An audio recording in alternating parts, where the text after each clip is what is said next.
From South Carolina Public Radio, this is the South Carolina Lede. I'm your host, Gavin Jackson, and this episode was recorded on June 28, 2024 from South Carolina Public Radio Studios here in Columbia. On this episode of The Lede, we have a recap of the final actions of the 125th General Assembly. From the budget to the bills that were in conference committee. Some made it, like Judicial Merit Selection Commission reform, which everyone was waiting for. I know you guys were dying for it. To those that didn't, like the critical race theory bill, and more. We're also looking at who won and lost in the primary runoffs we were watching on Tuesday. The governor was in Europe, bonjour, this week talking with our biggest trading partner, and we have an update from SC Commerce Secretary Harry Lightsey.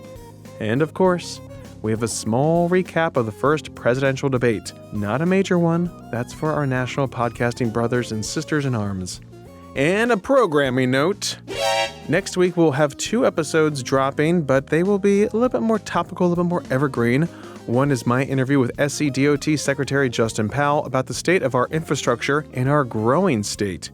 And the latest on the biggest projects underway and what's on the horizon. Should be a good listen if you're traveling for the Independence Day holiday and if you're stuck in traffic somewhere. And the other episodes could be a taste of a new show. That's right, we're sharing the feed. Hopefully you like it. Let us know. You can do that by calling 803-563-7169. We want to know what you think about what's going on with the Lede. You know, we try not to get too political in the wind down, so I will say save your debate hot takes for your friends and family if you feel comfortable talking with your friends and family about politics.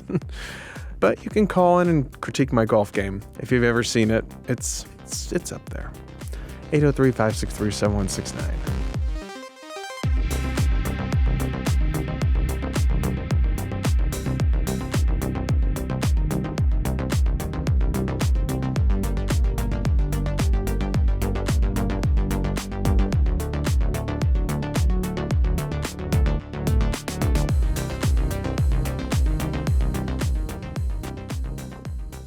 I know many of you are sick and tired of me talking. Well, I'm sorry. Just kidding. Don't listen if you don't like me. I like me. We love you. Now, I say all this to say that we have the Russ McKinney. Oh, yeah. Providing us with this wonderful recap of the legislative session, which finally ended on Wednesday. Perfect timing. When lawmakers passed the final version of the budget and the bills that made it through and the other ones that died.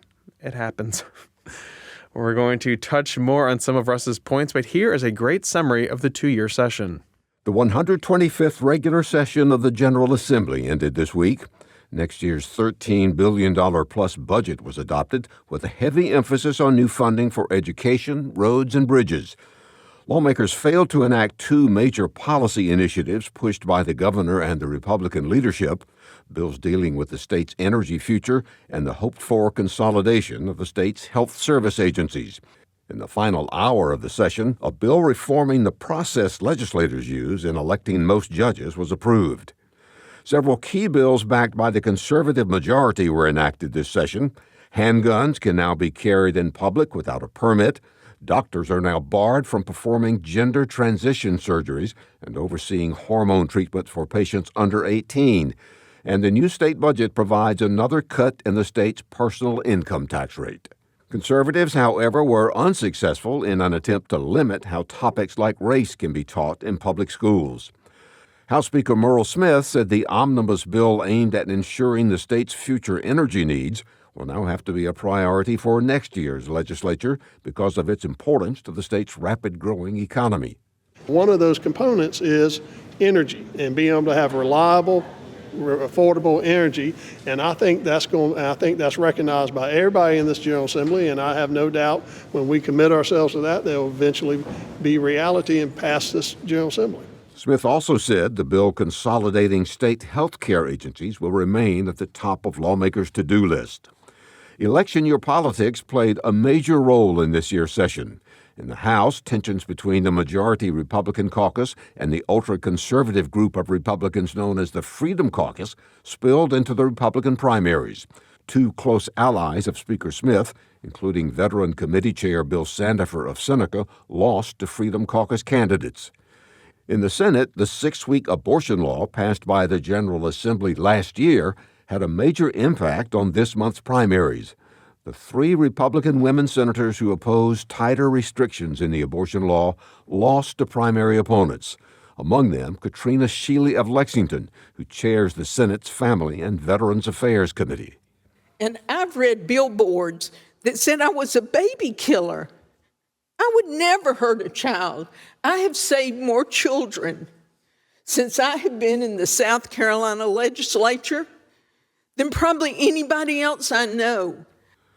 Senate Republican leader Shane Massey said he didn't think last year's abortion votes were the sole cause of defeat for the GOP women, and added that he's disappointed there will be no women in next year's Republican caucus. I've served in the body when we didn't have any women at all, not just Republican, but no Democratic women either. And I'll tell you, I think that we get different perspectives when you have people with different backgrounds in the body. So I think we're gonna miss that, no question. While Democrats have been in the minority in the Senate for over 20 years, one Democratic senator has maintained immense influence in the body. Lexington's Nicky Setzler spent his final day in the chamber on Wednesday, concluding 48 years in office. I absolutely love the South Carolina Senate, probably as much or more than anybody who has ever served in this body. He's the longest-serving member of the Senate ever, and currently longest-serving state legislator in the country.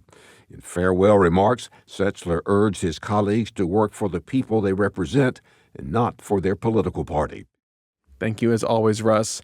And I want to briefly recap some of the major items in the state budget that were agreed to and passed by both chambers. It's now on the governor's desk. Go ahead. We saw an income tax reduction for the personal income tax from 6.4% to 6.2%. That was accelerated by 0.1%. There's also state aid to classrooms that went up, additional money for classrooms, good for our education folks. And starting teacher salaries bumped up to $47,000. And they also extended the teacher schedule out to 28 years. There's also plenty of money for state scholarships, $150 million for state tech schools, improvements and capital investment for the veterans nursing homes in the state. There's also a pay raise for state employees. It is $1,125 for all employees who are making less than $50,000, and those making above that get a 2.25% raise. There's money for the Department of Corrections, Department of Juvenile Justice, Department of Social Services, etc., as well as money for DOT, talking about an extra $200 million for bridge repair and $200 million for county transportation committees. Now, what are those CTCs? Those are the folks that you need to talk to if you want your street paved. If you have potholes, contact your CTC. They just got extra money, and they're going to want to spend it. There's also $117 million for rural road safety. The budget also fully funds, the capital investment for the Clemson Veterinary School and the University of South Carolina School of Medicine. It has to be even. I know my parents out there understand that. That's how budgeting works, folks. There was also $430 million worth of local pet projects and projects for nonprofits, money for nonprofits. There's, of course, much more in this $14.5 billion budget to fund state agency operations, but those were some of the big ones.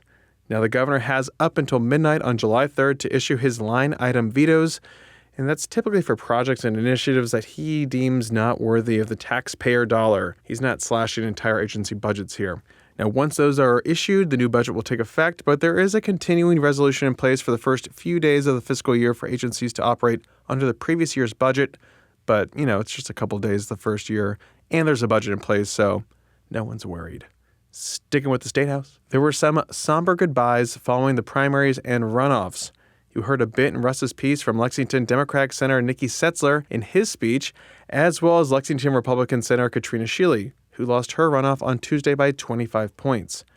And we're going to start there with some of Shealy's emotional remarks after her loss. She, along with the 2 other Republican sister senators, lost their seats over their votes to prevent a near-total abortion ban bill getting through the chamber, a move that earned them the prestigious John F. Kennedy Profile and Courage Award, which you'll hear about in this clip.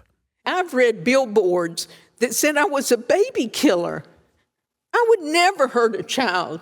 I have saved more children since I have been in the South Carolina legislature than probably anybody else I know.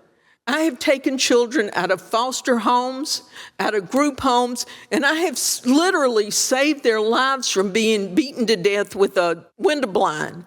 I have saved children's lives. And to watch what personhood South Carolina has done to me is just cruel and unheard of. And I hope the lobbyists for those groups are happy with themselves, because my grandchildren aren't embarrassed because of me. My grandchildren stood last night and said, "Thank God I get my Meemaw back." And you know, I see that the people that should be most ashamed got up and left the room because they are ashamed of what they've done. The one thing I did was I was looking out for women. I was looking out for girls and, you know, the future of South Carolina. And we weren't allowed to bring our Profile in Courage Award into the chamber because it's too controversial. We weren't allowed to put it in the antechamber because it's too controversial. We weren't allowed to put it in the State House because it was too controversial. Well, let me tell you how expensive it is before I put on these white gloves. It's $36,000 worth of white gloves that I'm putting on to pick up. But here it is. And it's beautiful, and I'm proud of it, and I am proud of losing this Senate race just to get this, because I stood up for the right thing. I stood up for women. I stood up for children. I stood up for South Carolina. And all of these sister senators here with me, we're not ashamed to be called sister senators. We're not ashamed of anything we did. Also saying goodbye is Columbia Democratic Senator Dick Harpootlian, who lost his primary to State Representative Russell Ott in the newly redrawn Senate District 26. Harpootlian took the well after Shealy, and in an incredibly rare moment, the bombastic trial lawyer displayed emotion speaking about Shealy's loss, which means there will be no Republican women in the Senate. So unlike Senator Shealy, my opponent didn't have to lie to beat me. He outworked me, and to be frank with you, he had a strategy that was superior to mine. I'd like to say he lied about me. I'd like to blame it on something other than the truth. But the fact of the matter is, I wasn't up to the task. I'm a trial lawyer. I've tried cases for 50 years. I win some, I lose some. And I am someone who doesn't bemoan the fact I lost. Now, I do bemoan the fact that she lost. I think there are people like Katrina, who live what they say, what they believe. I'm not necessarily one of those people. On occasion, I rise to meet that, but she does it every day.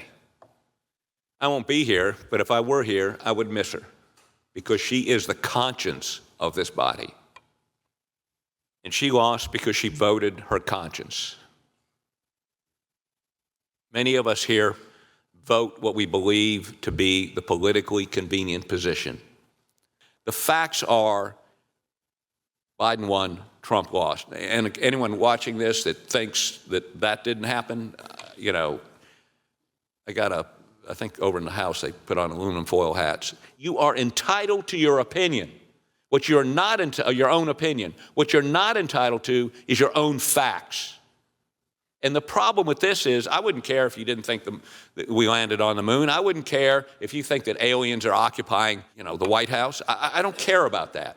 What I do care about is when you have an opinion that sheds and shades your belief and everyone else's belief in the electoral process, you threaten our democracy. Our democracy. And that's what's going on. If I met one, I met 15 that told me they believed it. Their facts were based on some wacko pillow salesman who posted something on the internet or was interviewed on some right-wing. It's not really right-wing.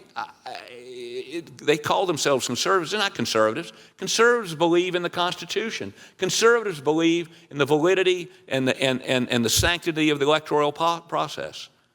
That's one problem I got. So, I've offended everybody here today, a goal I have had for 6 years. Lately, I have taken to listening to Johnny Cash But Johnny Cash did a cover of a Trent Reznor.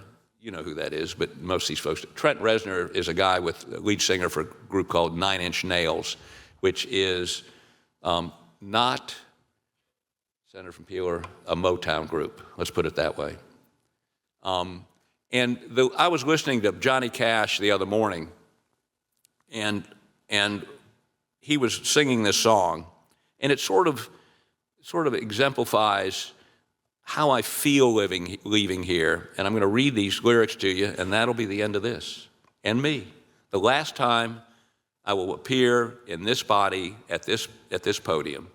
It's bittersweet, a little more sweet than bitter, but at the same time, I want you to understand how I feel about it. The name of this song, by the way, is Hurt.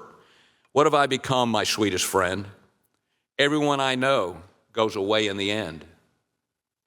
And you can have it all, my empire of dirt.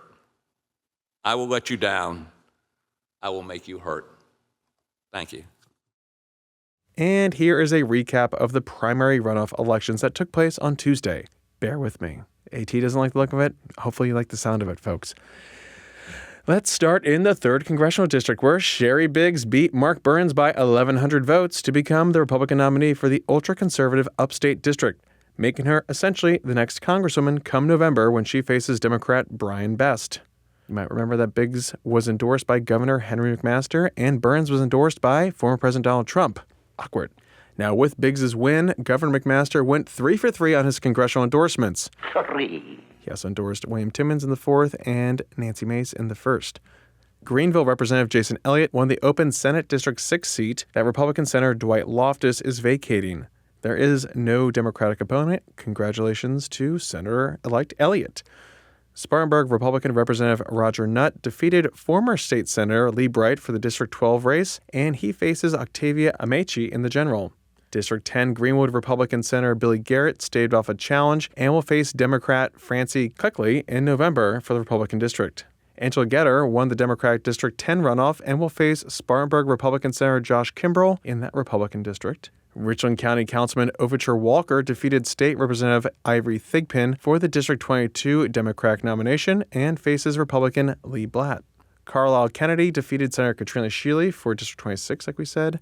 Jeffrey Graham won the Democratic nomination for retiring Sumter Democratic Senator Thomas McElveen's District 35 seat. Graham will face Republican Mike Jones, who also won on Tuesday as well. Republican Blake Sanders won his runoff for retiring Anderson Representative Ann Thayer's District 9 seat in the House. Sarita Edgerton won the Republican nomination for Nutt's District 34 seat, and former State Representative Jerry Govan won the District 93 Democratic nomination for Russell Ott's old House seat. So there you go, folks. A little bit of a recap, a little bit of a scene setter for November. But now let's go across the pond. Okay, let's go. The governor was in Europe, bienvenue, this week as part of an economic development visit to the continent, specifically Germany. Guten Tag, our state's top export market. Ever heard of BMW? Yes. Yeah, South Carolina makes more ultimate driving machines than even the Bavarians. It's kind of awkward. Mein Gott. In fact, completed passenger vehicles are our top export, followed by aircraft and parts. I don't know about this past year, though. Kind of a rough year for Boeing. Now, speaking of German partners, we just saw Elring-Klinger, an automotive supplier, announce that it selected Pickens County to establish its first South Carolina operation. Willkommen, Elring-Klinger.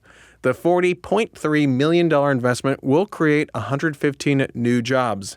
Elring-Klinger will manufacture electric battery cell contacting systems come mid-2025. So we're all talking about the EVs, electric vehicles, and all the suppliers and manufacturers that are now in our state.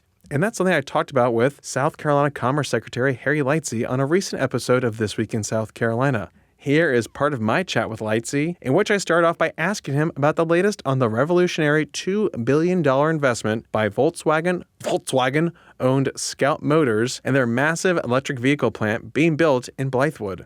Well, it's going very fast and very well. The site is really progressing. You know, it is an amazing feat that's going on out there, as it's really the largest earth-moving project in the southeastern United States right now. So literally, hundreds of thousands of cubic feet of dirt are being moved daily out there. And as we get that site level and ready to be utilized by Scout. And they have started putting up the structural steel for their first buildings, and they're moving along. So everything is on schedule. We are continuing to deal with the issues, just the size and scope of the project presents, and hopefully get all the right resources there to move that project forward on schedule. Mm-hmm. And that should be by the end of next year, and we're talking about, what, 4,000 new jobs for that just alone? That's right. So 4,000 for that just alone. It's clearly incredibly impactful to the whole Midlands area. Mm-hmm. So, Secretary, there was about $1.3 billion incentives package approved by the state to get that manufactured to the state. We've talked about this before. A lot of people have heartburn about when it comes to incentives packages, but do we have to continue using these taxpayer dollars to lure big companies, or is that just the nature of business these days? Well, that is the way that economic development works. And in order to be competitive with 50 other states and hundreds of foreign countries, they all offer economic development incentives. And so in order to be competitive, that's part of the table stakes. We try to be very competitive. We try to be very judicious in the use of the taxpayers' money. We're very conscious about the fact that we're using taxpayer dollars with these incentives. In South Carolina, the way we use our incentives is that all those monies are going into infrastructure in the state or into the site itself, so that the company really gets to take advantage of that investment, but the state does as well. So if the company leaves, that investment is still there for the citizens in that area, or for another company to come along and utilize that investment. So the investment stays with the state, and that's very important. Do you think we could be doing more to incentivize smaller businesses too? I mean, is there a way to do that, or is it, when it comes to incentives, is that just for larger projects? So right now, the way the incentive structure works, it clearly is geared towards larger projects, larger manufacturing projects. But we are very cognizant of what's going on in the world in terms of new developing sectors. So life sciences, for example, is one of our new target sectors that we're really working to develop in South Carolina. Advanced energy is another one. And in those areas, those technologies are so brand new and developing so quickly. A lot of the companies that are bringing these new technologies to the market are not that big, and they're really moving out of research and development into commercialization. And so we've begun discussing with our legislative policymakers the need to reflect that in our incentive structure, so that we can provide incentives to smaller companies that don't really fit for our typical manufacturing classifications that we have today. That was SC Department of Commerce Secretary Harry Lightsey.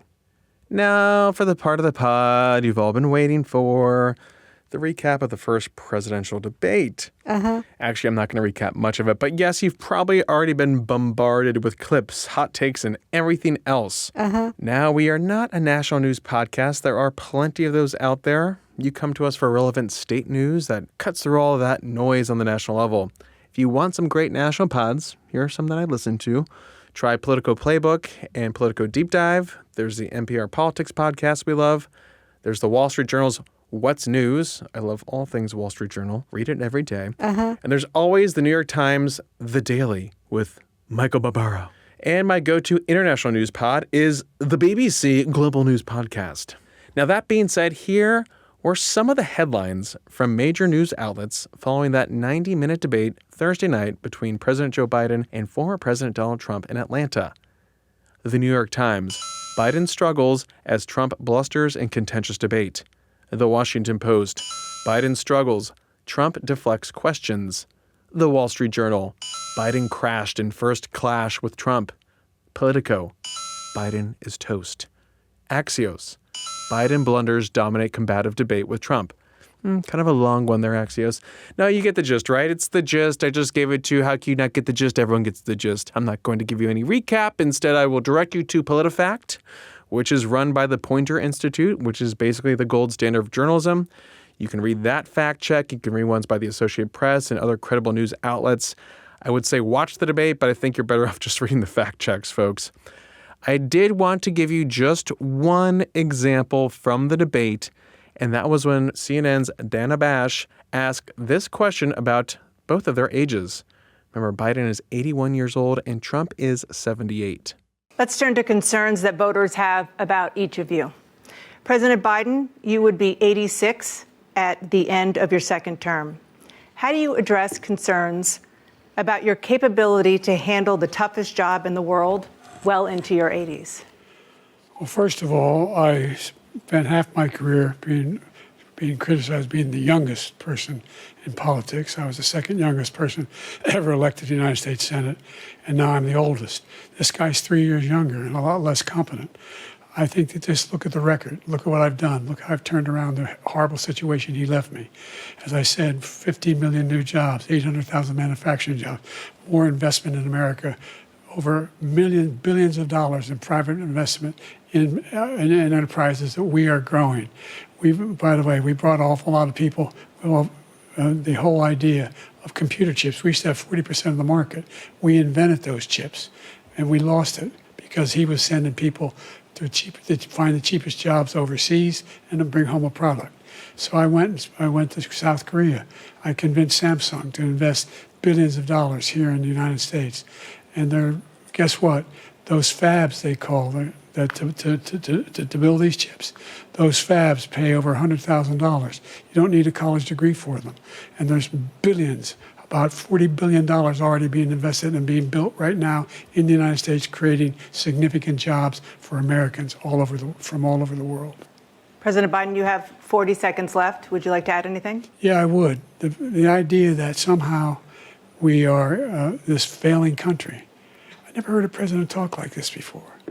We're the envy of the world. Name me a single major country president who wouldn't trade places with the United States of America for all our problems and all our opportunities. We're the most progressive country in the world in getting things done. We're the strongest country in the world. We're a country in the world who keeps our word, and everybody trusts us, all of our allies, and those who he coddles up to, from Kim Jong-un, who he sends love letters to, and Putin, et cetera. They don't want to screw around with us. Thank you. Former President Trump, to follow up, you would be 82 at the end of your second term. What do you say to voters who have concerns about your capabilities to serve? Well, I took 2 tests, cognitive tests. I aced them, both of them, as you know. We made it public. He took none. I'd like to see him take one, just one, a real easy one. Like go through the first 5 questions. He couldn't do it. But I took 2 cognitive tests. I took physical exams every year.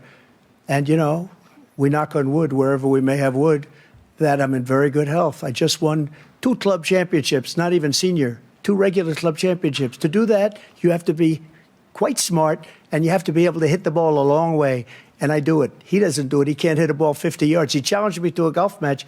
He can't hit a ball 50 yards. I think I'm in very good shape. I feel that I'm as in good a shape as I was 25, 30 years ago. Actually, I'm probably a little bit lighter, but I'm in as good a shape as I was years ago. I feel very good. I feel the same. But I was willing to take a cognitive test. And you know what? If I didn't do well, I aced him. Dr. Ronnie Jackson, who's a great guy when he was White House doctor. And then I took another one, a similar one. And one of them said they've never seen anybody ace him. Thank you. President Biden? You can see he is 6'5" and only 223 pounds, or 235 pounds. Well, you said 6'4", 200. Well, anyway, that's it. Anyway, just take a look at what he says he is, and take a look at what he is. Look, I'd be happy to have a driving contest with him. The reason I got my handicap, which when I was vice president, down to a 6. But by the way, I told you before, I'm happy to play golf with you if you carry your own bag. Think you can do it? That's the biggest lie. He's a 6 handicap of all. I was an 8 handicap. Yeah. 8. Never. But I have, how many? I've seen you swing. I know you swing. Okay, let's not act like children. President Trump, we're going to turn. Let's not act like children. And a note, Trump was asked 3 times whether he would accept the outcome of the election, quote, regardless of who wins. And he finally answered, quote, if it is a fair and legal and good election, absolutely, quote. We should also note that the 2020 election was fair and legal, and he still has not accepted those results.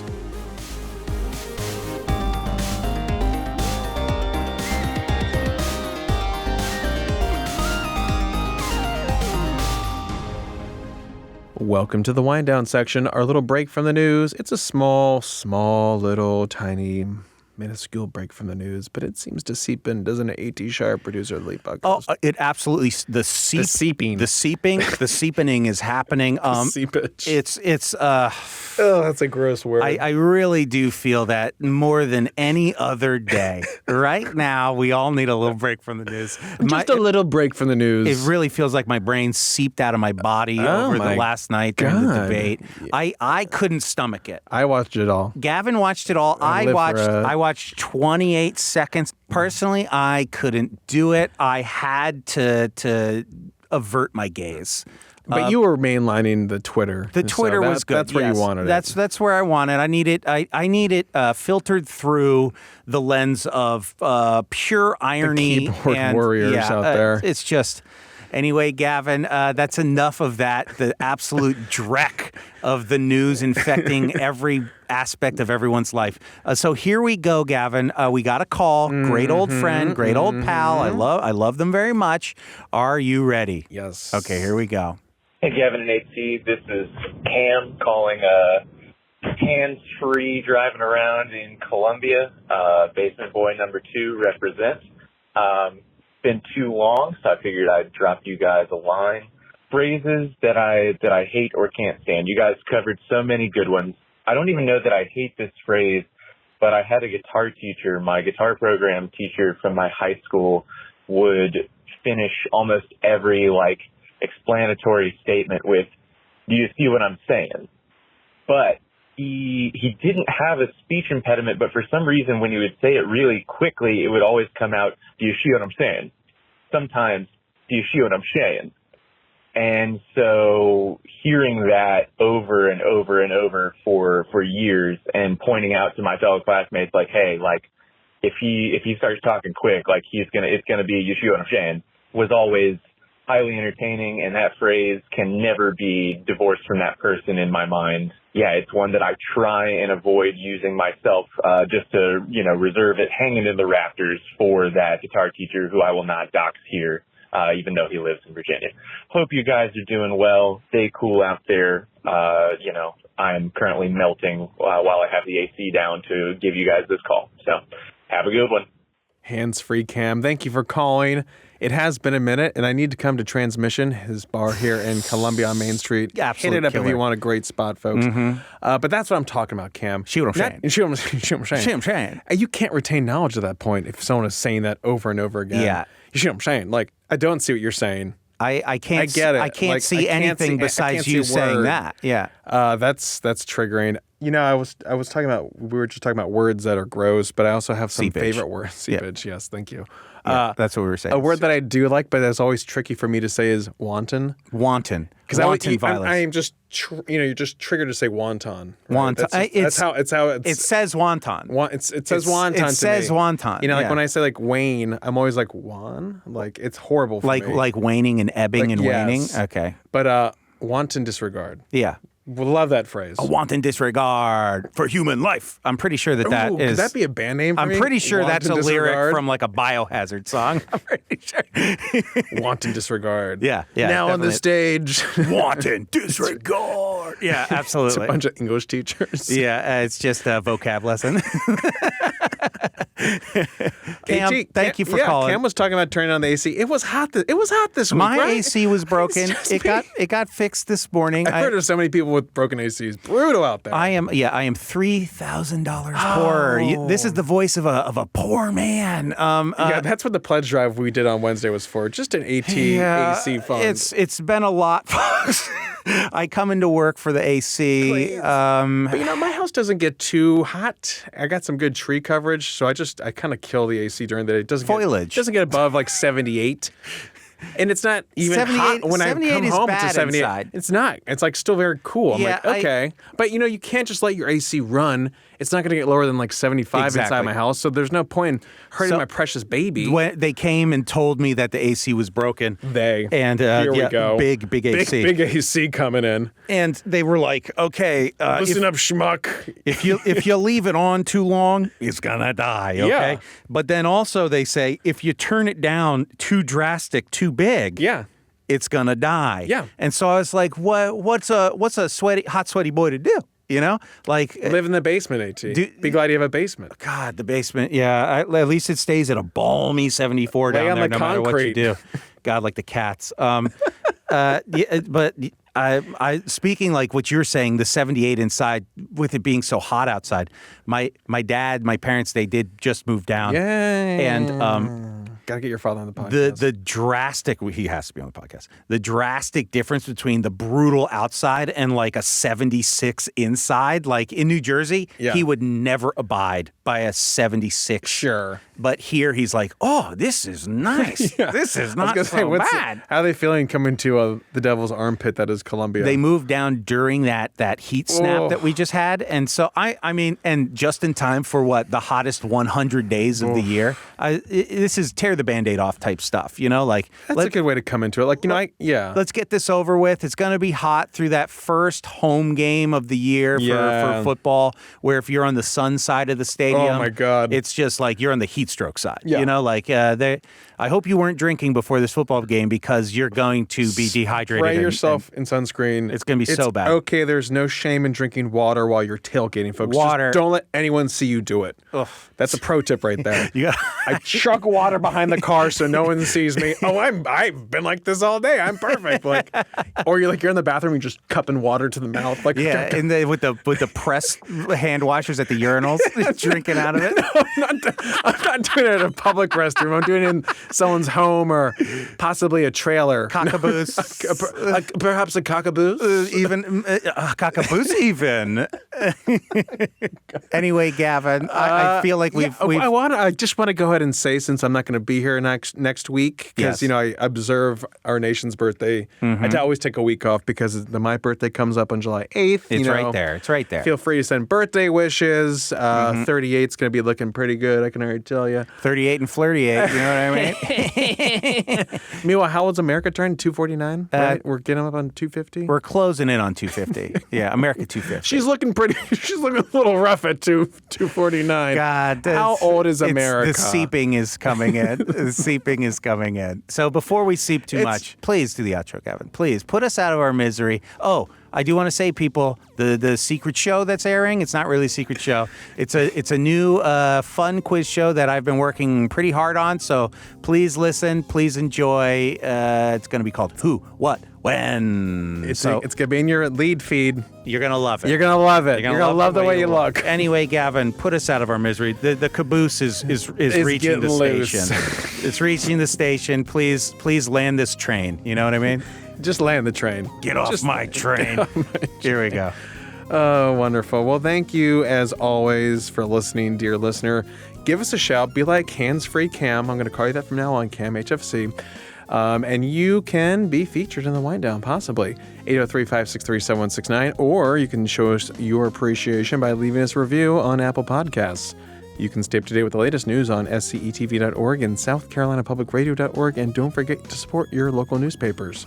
The South Carolina Lead is a production of South Carolina Public Radio. Our producer is A.T. Shire. Amy Crouch is our supervising producer. Sean Birch is our executive producer. This podcast is produced with support from PRX and is made possible in part by a grant from the John S. and James L. Knight Foundation, as well as listener contributions to the ETV Endowment of South Carolina. For the South Carolina Lead, I'm Gavin Jackson. Be well, South Carolina.